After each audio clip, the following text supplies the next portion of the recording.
décembre 97, Bonaparte arrive à Paris, il a signé avec l'Autriche le traité de Campo Formio. Il faut bien qu'on se rende compte de ce qu'il avait fait, ce traité de Campo Formio. Je vous avais indiqué rapidement cela la semaine dernière. Le Directoire n'avait pas l'intention de garder l'Italie du Nord. Le Directoire voulait considérer l'Italie du Nord, captive maintenant, comme une monnaie d'échange pour obtenir de l'Autriche la reconnaissance de l'occupation française de la rive gauche du Rhin. Mais je vous avais dit également que ce n'était pas l'idée de Bonaparte, que lui, il voulait conserver cette Italie du Nord sous le nom de République cisalpine, dont il serait naturellement le protecteur, parce qu'il voulait se réserver personnellement cette Italie du Nord comme lieu de retraite, c'est ce que son frère dira, son frère Lucien, comme lieu de retraite au cas où ça ne marcherait pas en France. Remarquez bien que c'est extrêmement grave, parce que jusqu'à présent, la fameuse politique des Girondins, ça avait été la politique dite des frontières naturelles. Parenthèse, vous savez, chacun peut déterminer ses frontières naturelles comme il l'entend. La France avait décidé, la France girondine avait décidé que les frontières naturelles, c'était toute la ligne du Rhin. Nous verrons plus tard un nommé Hitler, par exemple, déclarer que la frontière naturelle de l'Allemagne, ça va jusqu'à la Somme, et précédemment, Bismarck avait dit que ça allait jusqu'aux Vosges. Chacun décide des frontières naturelles selon son intérêt. Mais c'est que Bonaparte va au-delà. Il ne s'agit plus maintenant des frontières naturelles, puisqu'on occupe la ligne du Rhin. Il s'agit d'une expansion, il s'agit d'un débordement. La France est au-delà de ses frontières naturelles avec la Cisalpine. C'est un germe fatal de guerre pour l'avenir. D'autre part, il a des idées personnelles. Il les a avouées à 2 personnes, au moins. À Melzi. Melzi, c'était son homme de paille, si vous voulez, auprès de la République cisalpine. Et d'autre part, à un nommé Millot de Melito, qui était le représentant permanent de la France au Piémont. Il a dit à Melzi, vous ne pensez pas tout de même qu'un homme comme moi va perpétuellement servir les avocats de Paris. Il lui avait dit ça quand il était à Montbello. Je vous rappelle qu'il avait créé à Montbello, près de Milan, une espèce de cour où Joséphine avait trôné un instant. Quant à Millot de Melito, il y avait d'autres choses. Il lui avait dit la France est une république. Enfin, voyons entre nous sérieusement. Vous croyez à la possibilité d'une l'existence d'une république de 30 millions d'habitants? On peut concevoir une petite république helvétique parce que ça, ils sont 3 ou 4 millions. Mais en France, c'est pas concevable. Par conséquent, lui, il revient avec la ferme idée de s'emparer de la France et de la transformer autoritairement.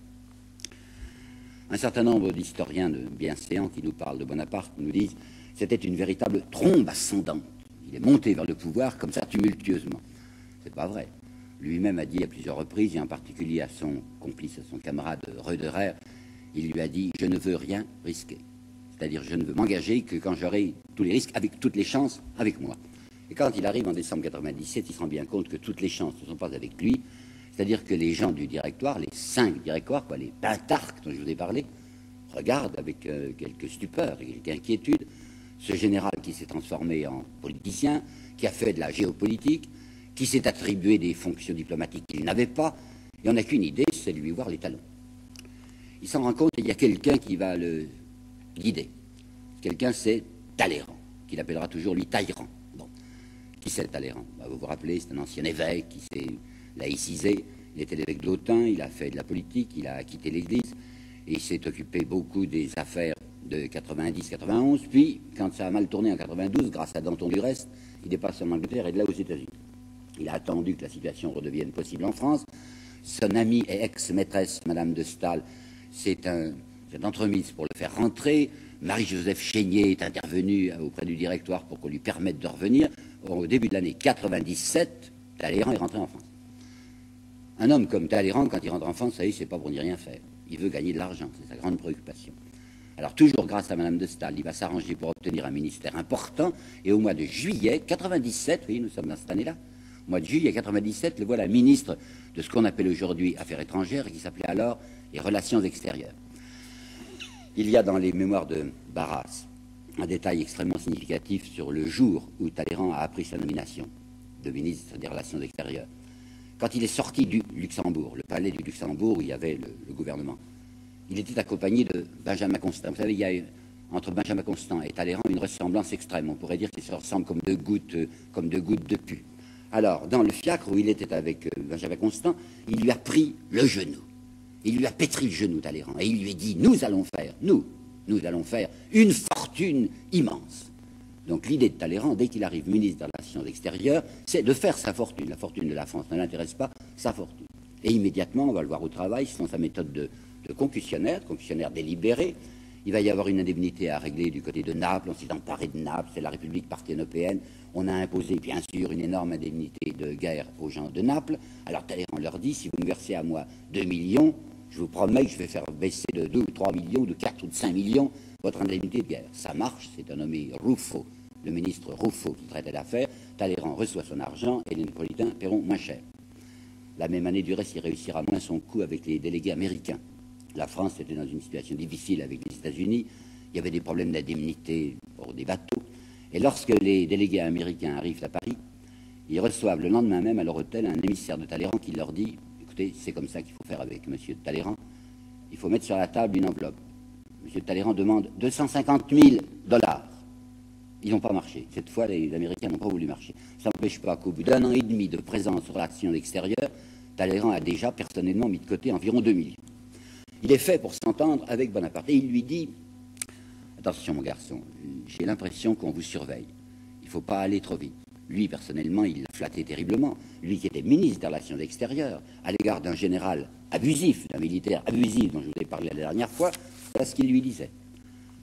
Voilà donc la paix faite, une fois que Bonaparte avait signé cette paix dramatique de Campo Formio qui contenait, comme je vous le dis, un germe de guerre. Voilà donc la paix faite. Et une paix à la Bonaparte. Recevez-en mes compliments de cœur, mon général. Mon général, notez que protocolairement, il ne devait pas lui dire ça. Il devait lui dire général, puisqu'il a été le ministre des Relations extérieures. Mais mon général, ça fait plus respectueux. Les expressions me manquent pour vous dire tout ce que je voudrais. Il y aura peut-être quelques criailleries, mais c'est égal. Adieu, général pacificateur. Adieu. Amitié, admiration, respect. Vous voyez dans quels termes ils sont. Alors il lui dit, prenez garde, hein, ne vous mettez pas trop en avant. Et effectivement, c'est le 3 décembre que Bonaparte est arrivé à Paris, et le 10 décembre, une grande manifestation à son honneur a lieu dans la cour d'honneur du Luxembourg. Sur l'ordre, dans la cour du Luxembourg, 2 discours. Un discours de Bonaparte, très attendu, et un discours du ministre des Relations extérieures, Talleyrand. Bonaparte, dans son discours, a glissé un petit mot assez menaçant, de quoi se mêle-t-il? Il a dit « J'espère que la France sera bientôt assise sur de meilleures lois organiques ». Ça veut dire ça, de meilleures lois organiques. Ça veut dire que ce général estime que la Constitution française telle qu'elle est ne le satisfait pas. Ça ne le regarde pas. Alors Talleyrand, qui a un peu peur qu'il soit trop engagé, va prononcer les paroles que voici. J'ai craint un instant, pour lui, Bonaparte, cette ombrageuse inquiétude qui, dans une république naissante, s'alarme de ce qui semble porter atteinte à l'égalité. Et la gloire de Bonaparte, naturellement, elle efface tout. Mais je m'abusais. Dès qu'on l'approche, on est frappé de cette manière si émouvante et si noble qui est la sienne de chercher à se faire pardonner sa gloire. Ah non, certes non, la liberté n'a rien à redouter, ni non plus l'égalité de cet homme, ce Bonaparte, si digne de Plutarque, un goût antique qu'il a pour la simplicité, amour pour les sciences abstraites. Sa lecture favorite est Ossian, le sublime Ossian qui semble nous dégager de la terre. Et nul n'ignore le mépris, le profond mépris qui anime le général Bonaparte pour l'éclat, le luxe, le faste, la richesse, misérables ambitions des âmes communes. Vous imaginez un peu ce qu'ils ont dû se dire l'un à l'autre lorsque le discours a été fini, qu'ils se sont retrouvés le soir dans quelques salons, le coup de coude qu'ils se sont donnés, et Bonaparte, écoutant, se rappelant ce que Talleyrand avait dit publiquement, cette accumulation de bévues conscientes et de facéties mensongères, il lui dit, c'est pas mal, c'est exactement ce qu'il faut dire pour le public. Et en particulier, Talleyrand lui dit, je sais très bien que vous avez ramené de l'argent, environ 12 millions, vous savez, en monnaie d'aujourd'hui, n'en faites pas ostentation, que les gens ne sachent pas ce que vous avez. C'est pourquoi vous avez vu Bonaparte dépenser 1 200 000 francs pour sa maison d'Ajaccio, parce que c'est pas à Paris, se contenter d'acheter l'hôtel de la rue Chantrelle, il a payé 52 000 francs, mon Dieu, c'était possible, et c'est encore en secret, toujours sur le conseiller de Talleyrand, qu'il va acheter pour 1 200 000 francs de biens nationaux belges. Ça ne se voit pas. Talleyrand lui a donné un autre truc, si je puis dire, le même qu'il avait employé personnellement. Avant d'arriver ministre des Relations extérieures, il s'était fait nommer à l'Institut. On sait trop pourquoi. Enfin, Talleyrand avait une grande culture, ce qui n'était pas le cas de Bonaparte. Mais comme Carnot n'est plus de membre de l'Institut, voilà que Bonaparte se présente à sa place. Naturellement, il est élu. Il se fait inscrire dans la section des sciences. Son ministre, un peu plus tard, qui s'appelle Chaptal, qui était un chimiste et qui était aussi un savant sérieux, Chaptal dira les connaissances mathématiques de Bonaparte ne dépassaient pas le Bezout. Bezout, c'était le nom du manuel scolaire. Il ne savait pas grand-chose. Mais enfin, il avait le don de s'instruire en écoutant, et devant les gens de l'Institut, il était extrêmement humble, il était gentil, il prononçait des paroles nobles et humanitaires, comme celle-ci par exemple, les véritables conquêtes sont celles que l'on fait sur l'ignorance. Pourquoi est-ce qu'il tient à l'Institut? Mais il y a 2 ou 3 raisons, si vous voulez. Première raison, il faut qu'il fasse le civil maintenant, le civil, qui n'effraie pas les civils du gouvernement, qui ont un peu peur de ce militaire. Deuxième raison, l'Institut est plein de ce qu'il va appeler lui-même les idéologues. L'idéologue, c'est la suite, la série, la queue, si vous voulez, des encyclopédistes du XVIIIe siècle. C'est rempli de francs-maçons. Il appartient lui-même à la maçonnerie. Et entrer à l'Institut, c'est avoir certainement l'appui d'un corps important, spirituellement important, en France. Troisièmement, et encore plus important, Bonaparte sait parfaitement qu'il y a d'autres généraux comme lui qui pensent à essayer de s'emparer de la France. Il sait bien que Kléber a des arrière-pensées, nous allons le voir. Il sait qu'Augereau en a eu. Il a très peur de Moreau, parce que Moreau est un général à prestige. Et il se dit, si je suis moi, membre de l'Institut, je me crée une supériorité immédiate sur ces autres qui ne sont que des traîneurs de sabre. Moi, en effet, je suis un sabre étincelant, mais en plus, je suis un savant, puisqu'on m'a reçu à l'Institut. Comprenez, il y a une espèce de place à prendre. Il y a des tas de candidats là, qui sont prêts à s'emparer de cette place, c'est-à-dire le gouvernement de la France par un sabre, et lui, Bonaparte, veut s'assurer cette place personnellement, et il cherche une ruse. Cette ruse, c'est celle-ci. Le gouvernement, qui se méfie de lui, dès le 26 octobre, notez bien la date, puisqu'en octobre il est encore en Italie, il ne va rentrer que le 5 décembre, le 26 octobre, le gouvernement avait déjà désigné Bonaparte comme chef de l'armée d'Angleterre. Bon, c'est entendu, l'Autriche maintenant a signé la paix, il ne reste plus qu'un ennemi de l'Angleterre. L'armée d'Angleterre, hein, c'est autre chose qu'une armée contre l'Autriche. Il faut franchir la Manche. Et j'ai bien l'impression que quand les gouvernants ont décidé qu'il serait chef de l'armée d'Angleterre, c'est un peu pour le mettre dans une situation embarrassante. Il va s'embourber. Jamais il n'osera faire la traversée de la Manche. Alors on va le voir réunir des hommes sur la côte de Boulogne, là. Les mois vont passer, jamais il ne fera son opération, ça va le déconsidérer. Trop malin, Bonaparte les a vus venir. Il ne veut pas se constituer directement en opposition avec le gouvernement, c'est un soldat loyaliste, n'est-ce pas, bien sûr. Alors il va en inspection sur la côte de la Manche, et le 23, je m'excuse de souligner, hein, le 23 février 98, il va remettre son rapport. Il va dire, j'ai étudié la situation militaire, je crois qu'il n'y a vraiment pas moyen de franchir la Manche pour l'instant, et je propose au gouvernement une manœuvre tournante contre l'Angleterre. On ne va pas l'attaquer de front, mais on va l'attaquer à travers l'Égypte. Avouez que comme manœuvre tournante, c'était assez long, en effet. Cette idée d'Égypte, il y a un certain temps qu'elle est dans sa tête.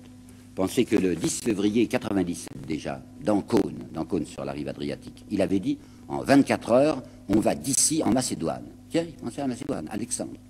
Le 27 juillet, il avait parlé cette fois des îles ioniennes au gouvernement. Ces îles sont plus importantes pour nous que toute l'Italie réunie.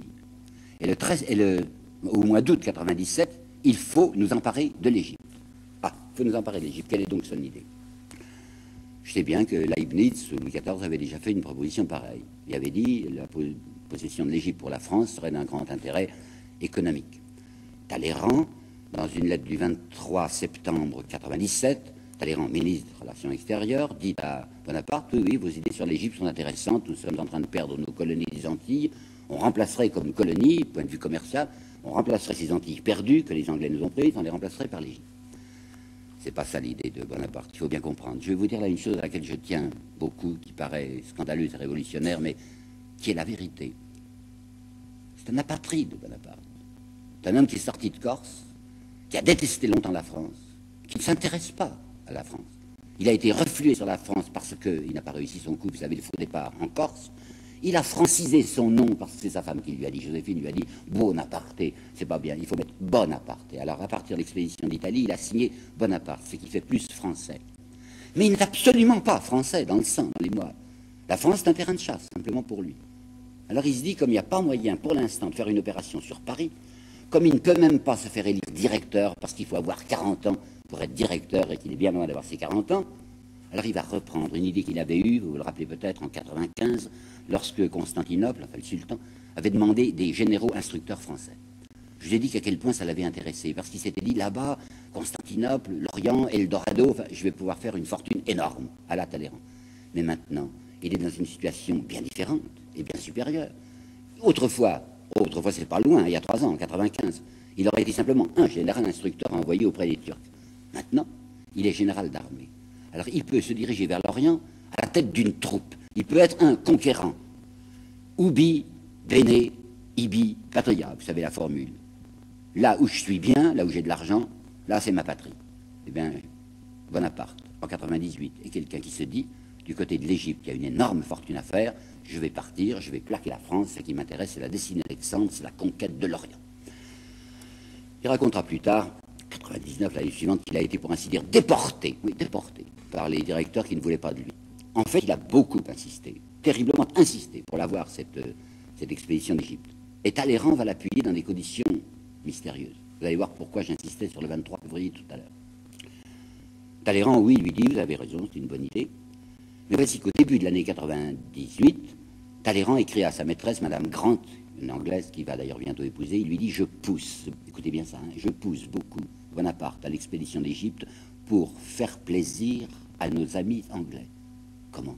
Pour faire plaisir à nos amis anglais, il l'expédie là-bas? Oui, parce que les Anglais avaient parfaitement peur, ils avaient peur d'une tentative à travers la Manche. Ils commençaient déjà à faire des défenses côtières très sérieuses. Et il se dit, si Talleyrand a la possibilité d'orienter ailleurs ce Bonaparte, ça serait excellent pour nous. Mais il y a bien pire. Vous vous rappelez, hein, 23 février. C'est le 23 février que Bonaparte a remis son rapport aux directeurs pour leur dire, je propose une expédition d'Égypte. Le 23 février. Le 22 février, la veille, Talleyrand, ministre des Affaires étrangères, a convoqué le chargé d'affaires de Prusse. Et ce 22 février, il lui a révélé ce qu'allait contenir le rapport combiné entre lui et Bonaparte. Il a révélé à ce Prussien pourquoi. Qu'on allait partir, qu'une expédition allait partir, l'expédition française allait partir de Toulon sur l'Égypte. Et il a ajouté, je sais que les Anglais n'interviendront pas, que la flotte anglaise laissera passer Bonaparte. C'est vrai, elle le laissera passer. Mais vous savez tout de même qu'on y va perdre toute la flotte française de la Méditerranée et que les Anglais l'ont guetté, quand ils l'ont trouvé dans le port d'Aboukir, ils l'ont détruite. Alors qu'est-ce que ça signifie? Ben, ça donnerait à penser, hein, je ne vais pas au-delà, que Talleyrand a reçu de l'argent des Anglais pour, premièrement, écarter Bonaparte d'une agression directe contre l'Angleterre, et deuxièmement, pour qu'une puissante flotte française de Méditerranée s'engage dans des parages dangereux où la flotte anglaise pourra la détruire. Toujours est-il qu'il y tient absolument, Bonaparte. Il a même dit au directoire comment il fallait faire pour financer l'opération. Il leur a dit, ben, il y a la Suisse à côté. La Suisse, il y a un gros trésor en Suisse. À Berne en particulier, il y a 30 millions disponibles. On enverra le général Brune. Le général Brune volera les 30 millions des Suisses, ça nous suffira pour notre expédition. Le voilà parti. Il arrive le 1er juillet. 1er juillet 98, le voilà qui débarque. Dès le 20 juillet, il entre en contact avec les Mamelouks. Qu'est-ce que c'est que les Mamelouks? C'était une milice composée d'anciens esclaves, mais qui n'étaient plus esclaves du tout, qui étaient des Turcs et des Égyptiens. En principe, c'était des gens à peu près révoltés contre le sultan, et qui mettaient l'Égypte en coupe réglée. Ils avaient des soldats, ils étaient eux-mêmes soldats, et ils se sont groupés devant le Caire, près des pyramides. Bonaparte n'en fait qu'une bouchée, c'était facile, il avait des tas de canons avec lui, et les Mamelouks n'en avaient pas. Alors les Mamelouks vont faire des charges de cavalerie, et encore des charges de cavalerie contre les canons, ils vont se faire naturellement nettoyer, enfin tailler en pièces, et comme on s'est aperçu sur les cadavres qui étaient tombés dans les premiers rangs, qu'ils avaient presque tous de l'or dans leur ceinture, alors pendant 48 heures, les soldats français de l'expédition d'Égypte vont tordre des baïonnettes pour les rendre un peu crochus, et vont procéder dans le Nil où on les a poussés des récupérations de cadavres pour attraper l'or qui est dans les ceintures. Maintenant, on arrive au Caire, ça y est, il n'y a plus de défense, puisque les Mamelouks sont écrasés, et on va se mettre à pratiquer la coupe réglée de l'Égypte, ce que faisaient les Mamelouks. Bonaparte va s'écrier, je viens vous délivrer des Mamelouks, comme il avait dit aux Italiens, je viens vous délivrer des Autrichiens, et il vient simplement se substituer aux Mamelouks. On va faire une opération de pompage. Cette opération de pompage va se doubler d'une opération théologique, qui est extrêmement intéressante, il faut que je vous en parle un petit peu longuement, enfin 5 minutes, parce que pour bien comprendre ce qui va se passer en France avec le Concordat, il faut savoir ce que Bonaparte avait fait avec les curés de là-bas, c'est-à-dire les imams et les mouftis. Le Moniteur, journal officiel, du 27 novembre 1998, publiera ceci. Relation de l'entrevue du général Bonaparte, général en chef de l'armée d'Orient, avec plusieurs mouftis et imams dans l'intérieur de la grande pyramide dite de Khéops. Bonaparte parle. Le divin Coran fait les délices de mon esprit et l'attention de mes yeux. J'aime le prophète, et je compte avant peu aller honorer son tombeau dans la ville sacrée de la Mecque. Mais ma mission est auparavant d'exterminer les Mamelouks, ces oppresseurs rebelles au grand sultan, que Dieu l'entoure de sa gloire.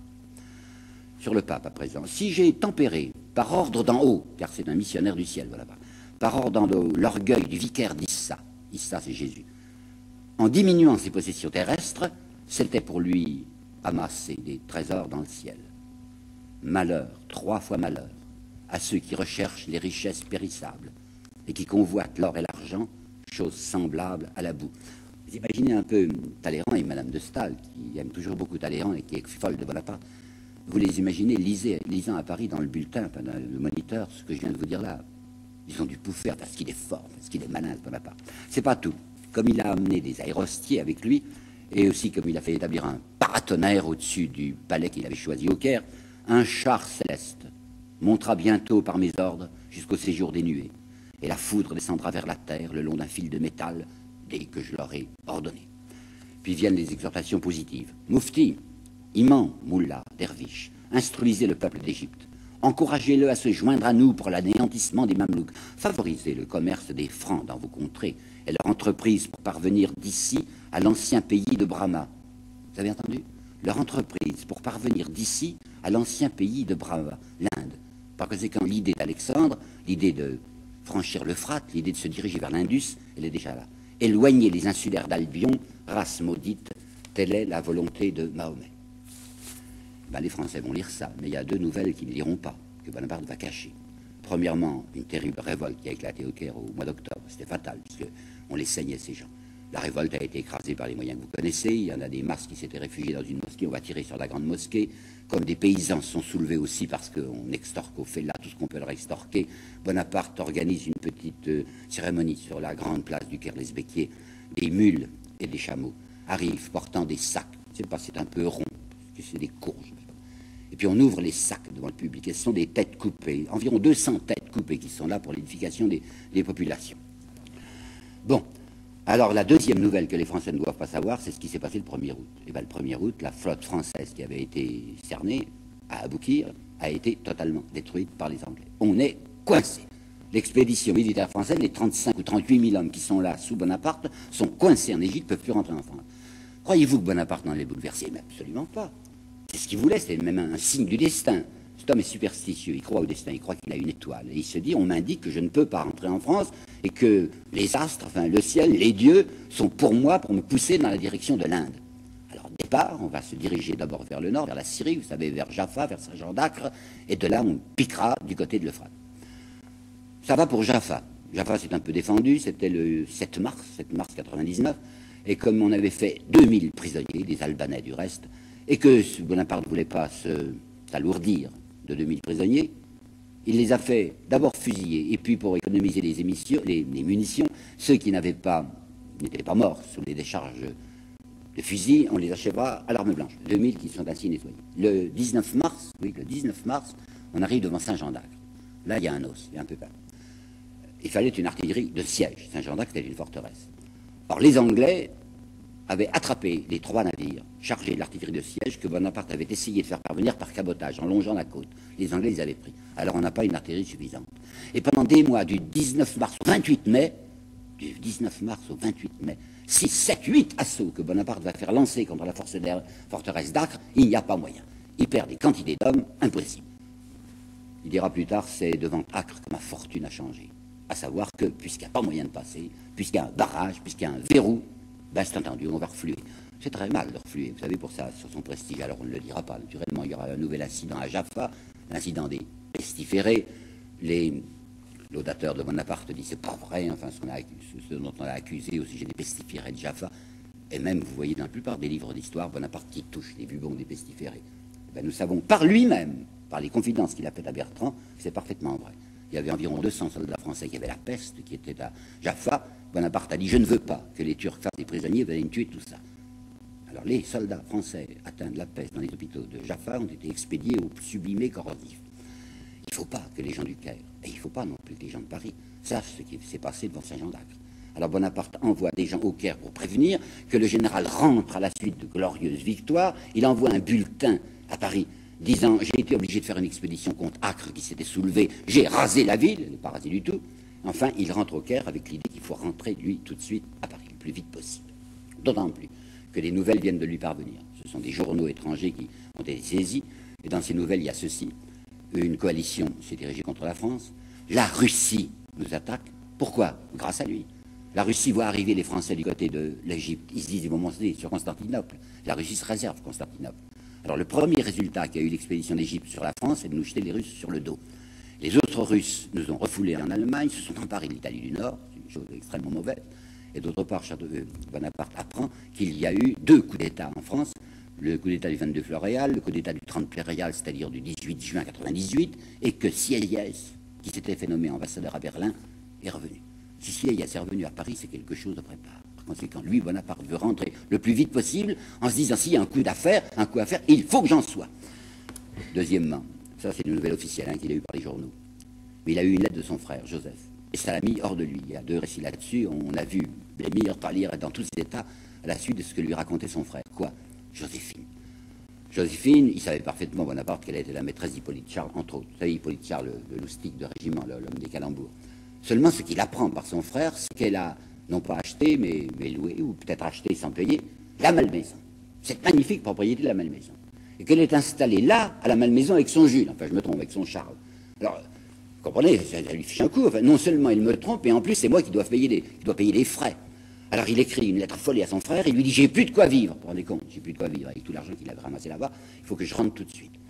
Comment partir? Il y a la croisière anglaise qu'il faut essayer de déjouer, on essayera. Il faut partir en douce, il ne faut pas que les gens le sachent, il ne faut pas que Kléber, surtout, qui va être le chef de l'armée à sa place, se doute du fait que le général en chef va déserter. Alors, Bonaparte va donner rendez-vous à Aboukir, à Kléber, le 24 août. Kléber y arrivera le 24 août, mais le 23 août, il sera déjà parti. Il sera parti avec Menou en lui disant, si j'arrive à aborder la France, le règne des avocats est fini. Il traverse Ajaccio, il reste à Ajaccio 6 jours, parce que, dira-t-il à Bertrand, je voulais donner quelque argent aux personnes d'Ajaccio afin de n'avoir pas d'ennemis derrière moi pour m'empêcher de m'emparer du pouvoir en France. Il va débarquer exactement le 9 octobre à Fréjus. Il va débarquer avec quelques mamelouks dont il s'est assuré la présence, des mamelouks, vous savez, éblouissants, bleus, rouges, tout dorés, leur beau visage noir et leur turban. Toute une aura solaire l'entoure. Les gens voient revenir celui qui se nomme lui-même le vainqueur de l'Orient, alors qu'il est vainqueur de rien du tout. Il est paré de tous les prestiges, des palmiers, des pyramides, du soleil, des almées, des mosquées. On dirait une espèce de pharaon, comme écrira admirablement Jaurès. Il enrôlait les sphinx dans le coup d'État. C'est le 9 octobre qu'il débarque à Fréjus.